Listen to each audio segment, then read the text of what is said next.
지금 미국이 발칵 뒤집혔습니다. 세계 경제의 심장부, 백악관에서 100% 관세라는 초유의 폭탄이 터졌습니다. 트럼프 전 대통령이 삼성전자에 전면 관세를 선언한 순간 전 세계 금융시장이 패닉에 빠졌습니다.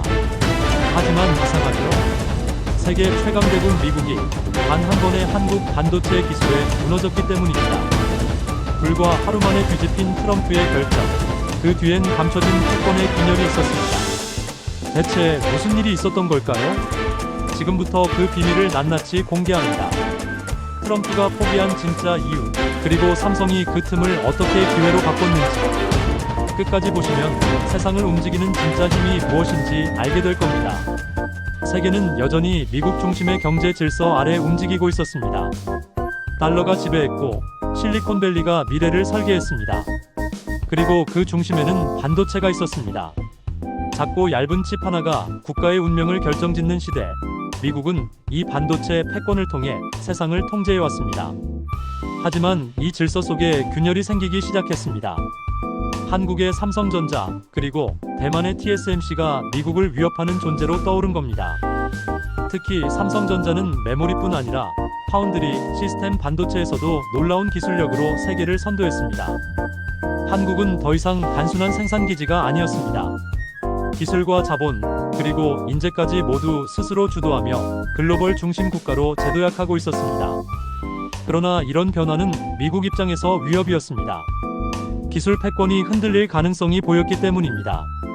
트럼프 전 대통령이 재집권을 노리며 등장하던 그 시기, 미국 내에서는 보호무역의 바람이 다시 불었습니다. 미국산을 사라. 외국 기업이 미국 일자리를 빼앗고 있다. 이 구호는 트럼프의 정치적 무기가 되었고 동시에 세계 무역 질서를 뒤흔드는 신호탄이었습니다. 하지만 그때까지만 해도 삼성전자는 그 폭풍이 자신을 향하고 있다는 걸 몰랐습니다. 미국 내 투자, 공장 설립, 그리고 동맹 강화, 모든 게 순조로워 보였습니다. 텍사스 오스틴 공장에서의 반도체 생산은 이미 미국 경제의 일부가 되어 있었고 트럼프 행정부 역시 한국을 우방으로 대했습니다. 그러나 트럼프의 눈에는 다른 계산이 숨어 있었습니다. 정치적 이미지, 즉 강력한 미국 대통령이라는 상징이 필요했던 것입니다. 미국 내 실업률이 요동치고 중국과의 무역 전쟁이 장기화되던 그 시점, 트럼프는 국민들에게 분노의 방향을 제시할 적이 필요했습니다. 그리고 그 적은 너무도 상징적인 존재여야 했습니다. 미국의 기술을 위협할 만큼 강력하고 외국 기업이면서도 미국 시장에 깊이 들어와 있는 존재, 바로 삼성전자였습니다. 이때부터 균열은 서서히 시작됩니다. 언론에서는 한국의 반도체 점유율이 미국 기업을 압도하고 있다는 보도가 쏟아졌고 정치권에서는 외국 기업이 미국 노동자를 착취하고 있다는 목소리가 커졌습니다. 경제적 논리가 아니라 대중의 분노를 자극하는 정치적 프레임이었습니다. 이처럼 정상적인 시장 경쟁은 점차 경제 민족주의로 바뀌어갔고 삼성은 모르게 거대한 태풍의 중심으로 끌려 들어가고 있었습니다. 세계는 여전히 평화로워 보였지만 그 아래에는 긴장과 탐욕이 뒤섞인 용광로가 부글거리고 있었습니다. 그렇게 세계는 또 한 번의 패권 충돌을 향해 조용히 움직이고 있었습니다. 그리고 마침내 폭풍이 터졌습니다. 트럼프가 대선 유세장에서 마이크를 움켜쥐고 외쳤습니다. 삼성, TSMC, 외국 반도체 기업들, 미국을 이용만 하고 있다. 이제 100% 관세를 때리겠다. 그 한마디는 전 세계 경제를 뒤흔드는 폭탄 선언이었습니다. 언론은 일제히 긴급 속보를 내보냈고 뉴욕 증시는 요동쳤습니다. 한국과 대만의 주가가 급락했고 투자자들은 패닉에 빠졌습니다. 미국 내부도 술렁였습니다. 애플, 엔비디아, 테슬라 등 미국의 대표적인 IT 기업들이 모두 삼성과 TSMC, 반도체에 의존하고 있었기 때문입니다. 100% 관세라니, 그럼 부품 원가가 2배가 된다.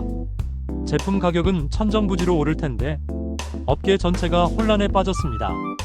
트럼프의 목표는 단순했습니다.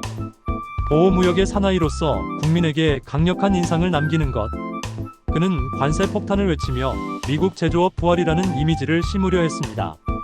그러나 그 이면에는 더 깊은 정치적 계산이 깔려 있었습니다. 트럼프는 미국 내 생산시설 확충을 강요하며 외국 기업의 종속적 참여를 유도했습니다. 삼성과 같은 글로벌 기업들이 미국에 공장을 지을 때 그를 경제적 승리로 포장하기 위한 선거 전략이었던 겁니다. 하지만 이번엔 달랐습니다. 100% 관세라는 단어는 단순한 협상용 카드가 아니었습니다. 세계 경제 전체를 위협할 수 있는 위험한 발언이었습니다. 경제 전문가들은 즉각 경고했습니다. 100% 관세는 세계 무역의 붕괴를 의미한다. 연쇄 보복이 시작되면 글로벌 공급망이 마비될 것이다. 한국 정부도 긴급히 움직였습니다. 외교 채널을 가동하고 워싱턴 정가의 입장을 확인했습니다. 삼성은 비상대책회의를 소집해 시나리오를 분석했습니다.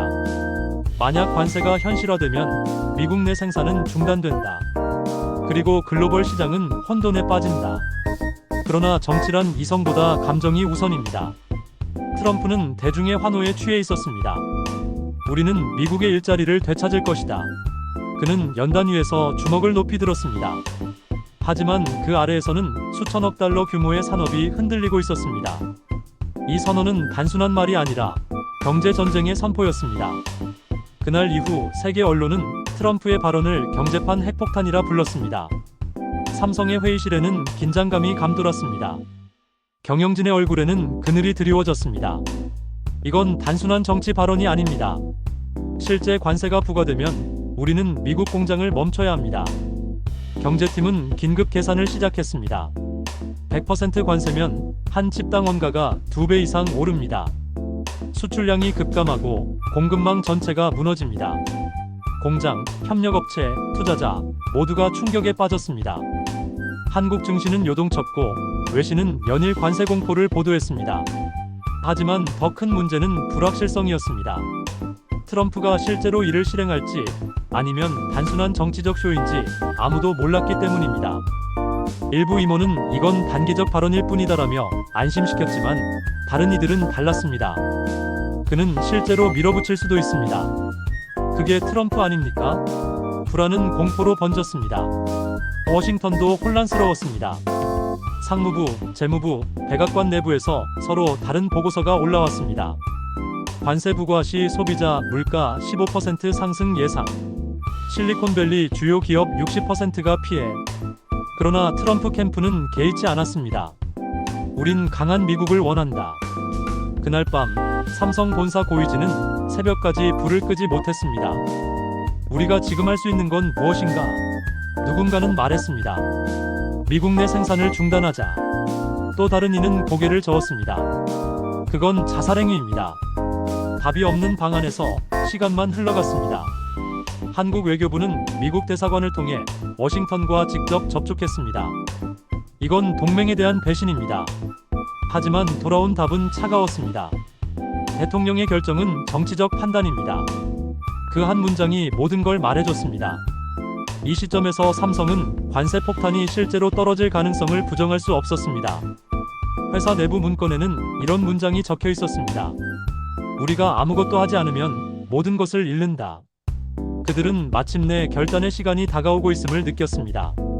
그러나 그때까지는 아무도 몰랐습니다. 이 위기가 오히려 삼성을 진짜 글로벌 기업으로 재탄생시키는 계기가 될 줄은 말입니다. 트럼프의 발언이 전 세계를 흔들던 바로 그 주 워싱턴 D.C. 백악관의 한쪽에서는 또 다른 싸움이 시작되고 있었습니다. 상무부, 재무부, 그리고 실리콘밸리 CEO들이 긴급히 모여 대통령 보좌관에게 경고했습니다. 이건 단순한 관세 정책이 아닙니다. 미국 경제의 자해 수준에 타격을 줍니다. 그 자리에 참석한 한 고문은 냉정하게 말했습니다. 트럼프 대통령은 표를 얻기 위해 무역을 무기로 삼고 있습니다. 하지만 우리는 현실을 봐야 합니다. 삼성은 적이 아니라 미국 산업의 혈관을 흐르는 파트너입니다. 이 메시지는 백악관 내부에 작은 균열을 만들었습니다. 일부 참모들은 트럼프의 충성파였지만 또 다른 그룹은 현실주의자였습니다. 그들은 수치와 데이터를 앞세웠습니다. 100% 관세를 부과하면 미국 반도체 수입 비용이 연간 2천억 달러 증가합니다. 소비자 물가는 최소 15% 상승, 실리콘밸리 고용은 20만 명 감소. 대통령에게 직접 보고가 올라갔습니다. 하지만 트럼프는 처음엔 듣지 않았습니다. 그럼 더 싸게 만들면 되잖아. 미국에서 만들면 된다. 그러나 곧 애플 CEO 팀 쿡의 전화가 걸려왔습니다. 대통령님, 삼성 칩이 막히면 아이폰 생산이 중단됩니다. 단 하루도 버틸 수 없습니다. 잠시 정적이 흘렀습니다. 이 순간 트럼프의 머릿속에도 복잡한 계산이 오갔습니다. 관세로 표를 얻을 수는 있지만 그 대가가 미국 기업의 붕괴라면 그건 패배였습니다. 바로 이때 멘토의 역할을 한 인물이 등장합니다. 이름은 공개되지 않았지만 백악관 경제자문회의 수석 보좌관이었습니다. 그는 트럼프에게 단 한 문장을 던졌습니다. 대통령님, 적을 만드는 것보다 동맹을 이용하는 것이 더 큰 권력입니다. 그 말은 트럼프의 귀에 강하게 박혔습니다. 관세를 밀어붙이기보다 협상 카드로 바꾸는 게 더 정치적으로 이득이라는 뜻이었습니다. 이때부터 판이 바뀌기 시작했습니다. 삼성의 미국 내 로비팀과 외교 채널도 동시에 움직였습니다. 한국 외교부, 주미 대사관, 그리고 글로벌 PR팀이 긴밀하게 연결되어 미국 내 일자리 창출 기업으로서 삼성의 이미지를 강조하기 시작한 것입니다. 백악관의 문은 닫히지 않았습니다. 트럼프가 아무리 강경한 말을 던져도 그 뒤에서는 현실주의자들의 조언이 계속 이어졌습니다. 그들은 대통령에게 이렇게 말했습니다. 이건 싸움이 아닙니다. 협상입니다. 그리고 협상에는 승자가 없습니다. 오직 더 큰 손해를 피한 쪽만이 살아남을 뿐입니다. 그렇게 멘토의 목소리는 서서히 균형을 잡기 시작했습니다. 삼성은 마침내 결단했습니다. 정면 돌파 외에는 길이 없다. 경영진은 회의 끝에 미국 내 모든 인맥과 네트워크를 총동원하기로 했습니다. 그 첫 번째 움직임은 바로 워싱턴이었습니다. 삼성전자의 글로벌 대외협력팀은 미 의회와 주요 싱크탱크, 경제 언론사에 일제히 보고서를 배포했습니다. 제목은 삼성은 미국의 적이 아니라 동반자입니다. 보고서에는 구체적인 수치가 담겨 있었습니다. 삼성은 미국 내 반도체 생산과 연구개발에 250억 달러 이상 투자했습니다. 2만 명 이상의 미국인 일자리를 창출하고 있습니다. 그 메시지는 명확했습니다. 우리는 미국 경제의 일부다. 동시에 삼성은 텍사스와 애리조나 현지의 정치인들에게 직접 접근했습니다. 상원의원, 주지사, 시장까지. 그들은 현장 근로자들의 인터뷰를 내세워 여론을 바꿨습니다. 이곳에서 일하는 사람들은 모두 미국인입니다. 관세는 그들의 일자리를 빼앗습니다. CNN, 블룸버그, 뉴욕타임스 등 주요 언론이 삼성의 입장을 보도하기 시작했습니다. 기사 제목은 이렇게 달렸습니다. 관세가 아니라 협력이 해답이다. 이때부터 판세는 달라졌습니다. 백악관 내부 여론도 미묘하게 움직였습니다. 트럼프 캠프의 참모 중 일부는 조용히 이렇게 말했습니다. 대통령님, 이건 싸움이 아니라 거래입니다. 관세는 위협 카드로 두되 실제로는 실행하지 않는 게 좋습니다. 삼성 내부에서도 위기감이 사라지진 않았지만 분위기는 바뀌었습니다. 우린 할 수 있다. 위기의 순간 오히려 세계 시장에서 삼성의 존재감이 더 강해졌습니다. 한국 기업이 아니라 글로벌 인프라 기업으로 인정받기 시작한 것입니다. 미국의 IT 기업들 역시 동맹으로 나섰습니다. 애플, 엔비디아, 구글, 테슬라가 비공식적으로 삼성과 연합 전선을 형성했습니다. 삼성이 흔들리면 우리도 무너진다. 이 연대는 트럼프의 관세 발언을 실행 불가능한 공약으로 몰아넣었습니다. 관세 공포의 그림자는 여전히 남아있었지만 이제 삼성은 주저하지 않았습니다. 공세적으로 나서서 정치적 싸움을 경제적 논리로 전환시킨 것입니다. 그리고 이 결단은 곧 트럼프 캠프의 전략을 바꿔놓습니다. 대통령은 공개석상에서 다시 말했습니다. 관세는 협상의 수단일 뿐이다. 그것은 곧 삼성의 첫 번째 승리였습니다. 그러나 싸움은 끝나지 않았습니다. 오히려 이제부터가 진짜 시작이었습니다. 백악관 내부의 강경파들은 여전히 목소리를 높였습니다. 한국과 대만은 미국을 이용만 한다. 언젠가 우리를 추월할 것이다. 그들은 언론을 통해 압박을 가했습니다. 트럼프 대통령, 약속을 지켜라. 외국산 반도체에 관세를 부과하라. 일부 미국 보수 매체는 노골적으로 삼성을 겨냥한 보도를 내보냈습니다. 한국의 반도체는 미국 안보를 위협한다. 이 말 한마디는 마치 전쟁 선포 같았습니다. 하지만 이번에는 삼성이 혼자가 아니었습니다. 실리콘밸리의 거인들이 뒤에 있었기 때문입니다. 애플은 백악관에 공식 서한을 보냈습니다. 삼성의 반도체 공급이 막히면 아이폰 생산이 중단됩니다. 수천억 달러 손실이 발생합니다. 엔비디아 역시 경고했습니다. AI 칩 공급망이 끊기면 미국의 인공지능 산업이 멈춥니다. 이 메시지는 곧바로 워싱턴 정치권에 퍼졌습니다. 상원 의원들은 백악관을 향해 압박했습니다. 관세는 곧 물가 폭등이다. 선거에서 질 것이다. 트럼프는 갈등했습니다. 한쪽은 강경 지지층, 다른 한쪽은 경제 현실. 두 세계가 충돌하고 있었습니다. 동시에 삼성 내부에서는 또 다른 시험이 이어졌습니다. 글로벌 신용평가사들은 불안정 경고를 내렸고 투자자들은 신중해졌습니다. 하지만 삼성은 물러서지 않았습니다. 위기를 오히려 브랜드의 신뢰로 바꾸기 시작했습니다. 그리고 그때 한국 정부도 외교 무대를 강화했습니다. 대통령 특사가 미국을 방문했고 양국 정상 간 비공식 통화가 이루어졌습니다. 삼성은 한국의 기업이지만 동시에 미국의 파트너입니다. 이 말은 단순한 외교 문장이 아니었습니다. 그것은 경제 동맹이라는 새로운 서사의 시작이었습니다. 반면 적들은 여전히 존재했습니다. 미국 내 일부 제조업 단체와 반중 반글로벌 세력들은 삼성은 제2의 중국이 될 것이라며 여론전을 펼쳤습니다. 하지만 시장은 그들의 말을 믿지 않았습니다. 주가가 다시 반등하고 미국 언론조차 트럼프의 관세 위협은 현실성이 없다고 평가하기 시작했습니다. 그리고 이 모든 혼란의 끝에서 하나의 진실이 드러났습니다. 진짜 힘은 정치가 아니라 기술, 그리고 신뢰에서 나온다는 사실이었습니다. 표면적으로는 미국의 일자리 보호였지만 트럼프의 속내는 훨씬 더 깊었습니다. 그는 미국 중심의 반도체 패권을 완성하려는 야망을 품고 있었습니다. 백악관 내부의 문건에는 이런 문장이 적혀 있었습니다. 반도체는 21세기의 석유이며 기술은 곧 국가의 무기다. 트럼프는 이를 철저히 정치의 도구로 삼았습니다. 100% 관세 발언은 표면상 경제 정책이었지만 그 본질은 지배권 재확립이었습니다. 그는 미국의 기술력과 제조 주도권을 외국에서 되찾아오려 했습니다. 그러나 역설적으로 그 과정에서 미국은 스스로의 약점을 드러냈습니다. 미국은 반도체를 설계할 수 있지만 생산하지는 못합니다. 공장은 아시아에, 특히 삼성과 TSMC에 있었습니다. 그들의 기술이 멈추면 미국의 산업도 멈춥니다. 트럼프는 이를 알면서도 정치적 허세를 택했습니다. 하지만 그 허세의 이면에는 깊은 불안이 있었습니다. 미국의 제조업은 이미 세계 시장의 절반 이상을 잃었습니다. 그리고 그 공백을 한국과 대만이 채웠습니다. 트럼프는 이를 인정하지 못했습니다. 그의 세계관에서 미국이 1등이 아닌 세계는 존재할 수 없었습니다. 그래서 그는 외쳤습니다. 다시 미국을 위대하게 해. 하지만 그 외침은 점점 공허한 메아리로 바뀌고 있었습니다. 글로벌 공급망은 이미 미국의 통제를 벗어나 있었습니다.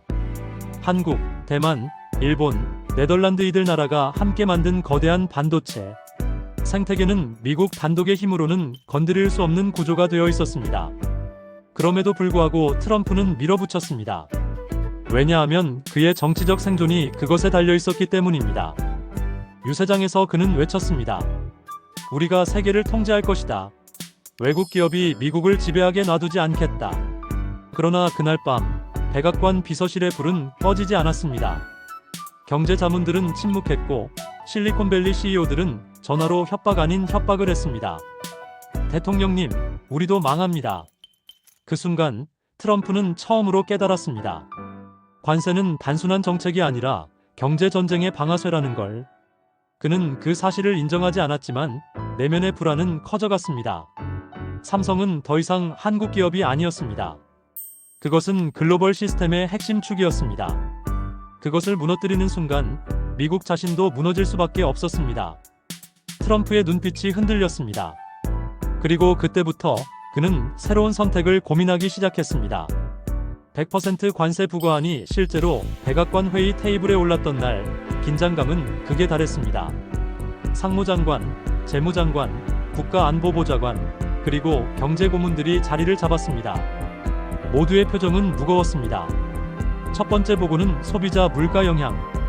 관세 부과 시 스마트폰, 노트북, 전자제품 가격이 평균 20% 이상 상승. 두 번째 보고는 산업 피해, 실리콘밸리 주요 기업의 원가 폭등, 생산 중단 가능성. 세 번째 보고는 글로벌 보복, 한국, 대만, 일본이 맞대응 관세를 준비 중. 트럼프는 회의 초반엔 여전히 공격적이었습니다. 우리가 이길 거다. 그들이 미국에 더 많은 공장을 지을 것이다. 그러나 한 경제자문이 조용히 말했습니다. 대통령님, 그들은 이미 미국에 공장을 짓고 있습니다. 삼성은 170억 달러를 투자 중이고 그 공장은 미국인 노동자가 짓고 있습니다. 관세를 때리면 대통령님이 공격하는 건 미국 노동자들입니다. 회의실은 조용해졌습니다. 그리고 또 다른 보고가 올라왔습니다. 만약 한국이 반격에 나서면 미국의 방산 수출과 배터리 공급망에도 타격이 갑니다. 트럼프는 한동안 말을 잇지 못했습니다. 그는 단 한 사람 표를 생각하는 정치인이었지만 지금 그의 결정 하나가 세계 경제의 균형을 흔들고 있었습니다. 그날 밤 트럼프는 자신의 참모진에게 물었습니다. 우리가 한 발 물러나면 약해 보이지 않겠나? 참모가 대답했습니다. 그렇지 않습니다, 대통령님. 그건 현실을 인정하는 겁니다. 그 답을 들은 트럼프는 처음으로 침묵을 택했습니다. 그는 관세를 실행하지 않았고 대신 검토 중이라는 말을 남겼습니다. 하지만 이미 시장은 반응했습니다. 달러는 안정됐고 한국 증시는 반등했습니다. 그리고 삼성 내부에서는 조용한 환호가 터졌습니다. 그럼에도 트럼프의 마음은 복잡했습니다. 그의 신념 미국 우선주의는 여전히 그의 정치적 정체성이었지만 이번에는 현실이 그를 이겼습니다. 그러나 진정한 시련은 이제부터였습니다. 미국 내부에서 강경파들이 반기를 든 겁니다. 트럼프가 물러섰다. 외국 기업에 굴복했다. 그들의 목소리는 선거판으로 번졌고 여론은 갈라졌습니다. 트럼프는 정치적 고립을 느꼈습니다. 하지만 그는 알았습니다. 진짜 패배는 굴복이 아니라 자멸이라는 것을. 그가 한 발 물러선 이유는 두려움이 아니라 현실의 무게였습니다. 이 순간 세계는 잠시 숨을 고를 수 있었습니다. 트럼프의 한마디가 전쟁을 막았고 그 결정 하나가 세계 경제를 구했습니다. 하지만 동시에 그는 자신이 쌓아온 이미지의 일부를 잃었습니다. 그것이 바로 그의 시련이었습니다. 폭풍이 지나간 뒤 남은 것은 새로운 질서였습니다. 삼성은 위기 속에서 가장 강력한 메시지를 얻었습니다. 우린 더 이상 한 나라의 기업이 아니다. 우린 세계의 산업을 지탱하는 축이다. 이 깨달음은 곧 전략으로 이어졌습니다. 삼성은 미국 내 투자 규모를 확대하며 동맹형 생산 체제를 완성했습니다. 동시에 유럽과 동남아시아, 인도에도 생산 라인을 분산했습니다. 하나의 나라가 흔들려도 전체는 무너지지 않도록 설계한 것입니다. 이 과정에서 미국의 태도도 변했습니다. 상무부는 삼성에 직접 제안했습니다. 당신들의 기술은 미국의 자산입니다. 협력합시다. 과거에는 관세의 대상이었던 기업이 이제는 동맹의 파트너로 불리게 된 것입니다. 트럼프 역시 공개적으로 말을 바꿨습니다. 삼성은 훌륭한 기업이다. 미국의 일자리를 만든다.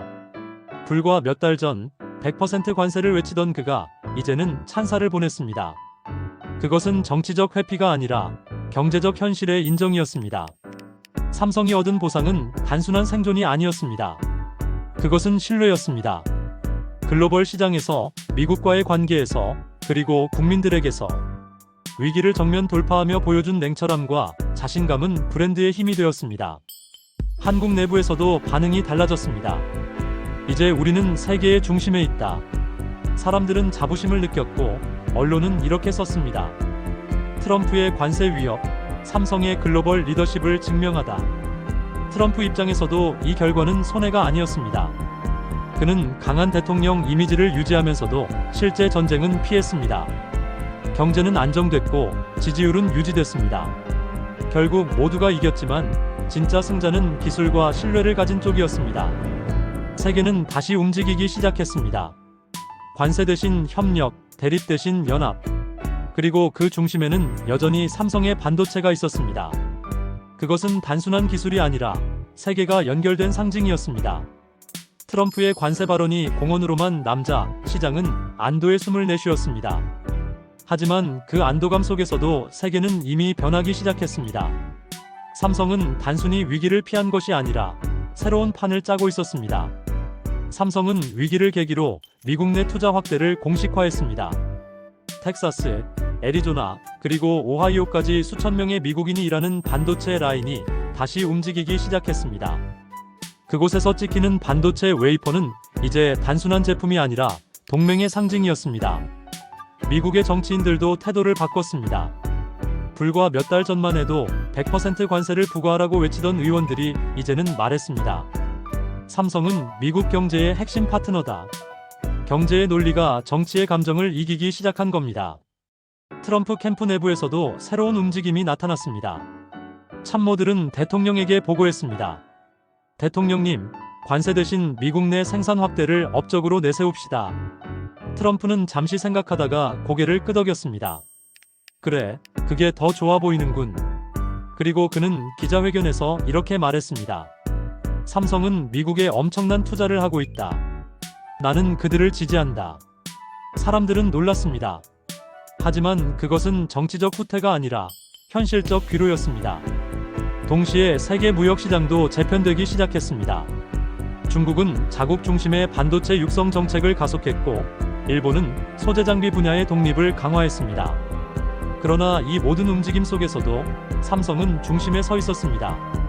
한국은 이제 더 이상 종속된 기술 국가가 아니라 세계가 의존하는 기술 플랫폼이 되었습니다. 삼성은 관세 전쟁을 피하면서도 글로벌 주도권을 얻었습니다. 하지만 트럼프에게 이 귀로는 단순한 후퇴가 아니었습니다. 그는 새로운 선거 전략을 짜고 있었습니다. 나는 세계 경제를 무너뜨리지 않았다. 대신 미국의 일자리를 지켰다. 그렇게 트럼프는 자신의 실패를 전략적 선택으로 포장하며 정치적 귀로를 시작했습니다. 한편 삼성의 귀로는 실질적이었습니다. 수조 원의 투자, 글로벌 생산망 다변화, 그리고 브랜드 신뢰 상승. 위기는 완전히 기회로 전환되었습니다. 세계는 다시 움직이기 시작했습니다. 이번엔 경쟁이 아니라 공존으로, 대립이 아니라 연대로. 그리고 마침내 마지막 대결의 무대가 열렸습니다. 트럼프는 대선 토론회에서 기자의 질문을 받았습니다. 당신은 삼성에 100% 관세를 부과하겠다고 했지만 실제로는 하지 않았습니다. 물러선 것 아닙니까? 트럼프의 얼굴이 굳었습니다. 하지만 잠시 후 그는 미소를 지었습니다. 나는 싸움을 멈춘 게 아니라 이겼습니다. 그들은 미국에 공장을 세웠고 일자리를 만들고 있습니다. 그게 바로 승리 아닙니까? 청중은 환호했습니다. 그는 실패를 성공의 언어로 바꾸는 데 성공했습니다. 바로 이것이 정치의 기술이었죠. 한편 삼성 역시 부활을 완성했습니다. 위기 대응으로 쌓은 글로벌 신뢰는 주가로, 브랜드 가치로, 그리고 기술 리더십으로 이어졌습니다. 미국 정부는 삼성에 새로운 제안을 했습니다. 국방용 반도체 프로젝트에 참여해 주십시오. 과거에는 관세 대상이던 기업이 이제는 전략 동맹으로 초대받은 것입니다. 삼성은 조용히 웃었습니다. 이게 바로 진짜 협력입니다. 동시에 한국 국민들 사이에서도 변화가 일어났습니다. 언론은 이렇게 썼습니다. 트럼프의 위협이 삼성을 더 강하게 만들었다. 국민들은 자부심을 느꼈고 K-반도체는 새로운 국가 브랜드가 되었습니다. 트럼프 역시 부활했습니다. 그는 이번 사건을 자신의 리더십 사례로 내세웠습니다. 나는 미국을 위해 싸웠고 세계는 나를 따라왔다. 그 말이 진실이든 아니든 정치적으로는 완벽한 복귀였습니다. 하지만 진짜 부활은 정치가 아니라 기술에서 일어났습니다. 세계는 이제 미국 단독의 시대가 아니라 다극화된 기술 동맹의 시대에 접어들었습니다. 그 중심에 삼성은 굳건히 서 있었습니다. 트럼프가 원했던 패권의 부활은 다른 형태로 이루어졌습니다. 미국과 한국, 기술과 정치, 경쟁과 협력, 이 모든 것이 하나의 새로운 질서로 통합된 것입니다. 그리고 그 질서 속에서 삼성은 다시 태어났습니다. 그것은 기업의 부활이자 한 나라의 자존심의 부활이었습니다. 폭풍이 잦아든 후 세계는 조용히 숨을 고르고 있었습니다. 트럼프의 관세 발언으로 시작된 이 사건은 단순한 무역 갈등이 아니라 세계 경제의 권력 재편이었습니다. 삼성은 이 과정을 통해 새로운 영향을 얻었습니다. 그것은 공급망의 독립이었습니다. 이제 삼성은 미국, 한국, 유럽, 동남아, 인도에 걸친 완벽한 생산망을 구축했습니다. 어떤 나라의 정치가 흔들려도 기술은 멈추지 않도록 말이죠. 트럼프 역시 배웠습니다. 강한 미국은 왜곡을 누르는 것이 아니라 동맹을 활용하는 것이라는 사실을. 그는 마지막 연설에서 이렇게 말했습니다. 우리는 함께 강하다. 미국, 한국, 그리고 우리의 기술 동맹이 세계를 이끌 것이다. 세계는 그 말을 받아들였습니다. 더 이상 패권이 아니라 공존의 언어로 움직이기 시작했습니다. 삼성은 위기의 순간에도 흔들리지 않았습니다. 대신 그것을 도약대로 삼았습니다. 반도체 기술력, 글로벌 네트워크, 그리고 위기 관리, 노하우, 이 모든 것이 이제 삼성의 새로운 힘이 되었습니다. 한국 기업들은 이 사건에서 배웠습니다. 정치적 리스크는 언제든 올 수 있다.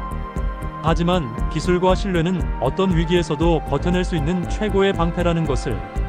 그리고 세계는 새롭게 깨달았습니다. 한때 작은 나라의 기업이라 불리던 삼성이 이제는 세계 경제의 방향을 바꾸는 존재가 되었다는 사실을. 트럼프의 관세는 실현되지 않았지만 그 발언은 역설적으로 삼성의 시대를 열었습니다. 세계는 이제 하나의 교훈을 공유합니다. 위기는 끝이 아니라 시작이다.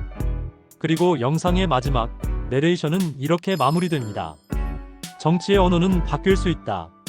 하지만 기술의 진실은 변하지 않는다. 그것이 바로 삼성의 이야기이자 우리가 배워야 할 교훈이다.